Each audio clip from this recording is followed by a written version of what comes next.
बुलढाणा जिल्ह्यातील नांदुरा तालुक्यातील काटी गावात मध्यरात्री सशस्त्र दरोडेखोरांनी चोरीचा प्रयत्न केला.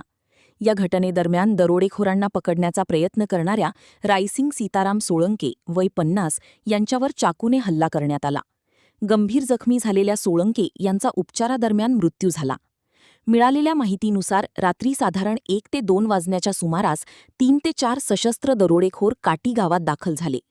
त्यांनी एका साडीच्या गोदामासह 2 बंद घरांची कुलपे तोडून चोरी करण्याचा प्रयत्न केला. याच दरम्यान सोळंके हे गुरांच्या गोठ्याकडे गेले असता त्यांना घरासमोर काही संशयित व्यक्ती दिसल्या. त्यांनी धाडसाने एका दरोडेखोराला पकडण्याचा प्रयत्न केला. मात्र त्याचवेळी दुसऱ्या दरोडेखोराने त्यांच्यावर चाकूने वार केला.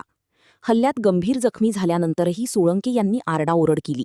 त्यामुळे दरोडेखोर अंधाराचा फायदा घेत घटनास्थळावरून पसार झाले.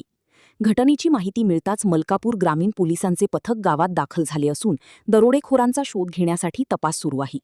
या घटनेमुळे काटी गावासह परिसरात भीती आणि संतापाचे वातावरण निर्माण झाले आहे. काय नाव आहे तुमचं? बाळू हरचंद भोंगे. काय झालं तुमच्या घरात? हे रात्री आले येताना माहिती नाही, झोपेलं होतं. तर ते येऊन मागचा दरवाजा खोलला, पुढचा खोलला आणि अंदर त्यानं ते कपाट फोडलं. 2 पेट्या लोखंडी ते फेकल्या. त्यातले कागदपत्र काढले वगैरे. ते मेडिकल होतं, ते मेडिकल नेऊन बाहेर फेकलं. सोन्याचे फुलं गेले चोरी. जोड होता एक सोन्याचा फुलाचा कानातला. नेमकं ह्या तुमच्या गावामध्ये किती लोकांच्या घरी चोरी झाली इथं 4 ठिकाणी झाली. आणि अजून काय घटना घडली? ते माहीत नाही पडले, पण 4 जण असे. तो माणूस म्हणे 4 जण आहे म्हणे. 4 जण होते म्हणे. ते चालता आता 4 जण दिसलेले. तो होता वाड्यात झोपेल. तर तोंडाला बांधून रुमाला हे घेऊन चालले होते.